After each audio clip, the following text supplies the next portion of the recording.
మన చుట్టూ ఎన్ని లైట్స్ ఉన్నా, ఏ ఫంక్షన్‌లో అయినా సరే, ఒక చిన్న దీపం వెలిగిస్తాం. ఆ ఒక్క దీపం మన జీవితానికి ఒక గొప్ప బోధ. దీపంలో 3 రహస్యాలున్నాయి. ఆ కాంతి వత్తి పైన ఆధారపడి ఉంటుంది.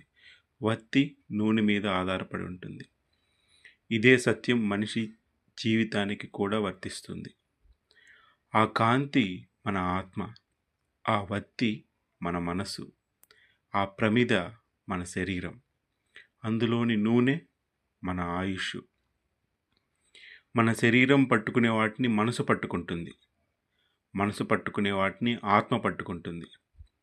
ఇదే జీవన రహస్యం.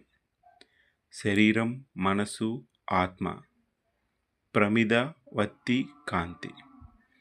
కాబట్టి మనం వెలిగించే ప్రతి దీపం మన శరీరం, మనసు, ఆత్మల మధ్య ఉన్న సంబంధాన్ని గుర్తు చేస్తుంది.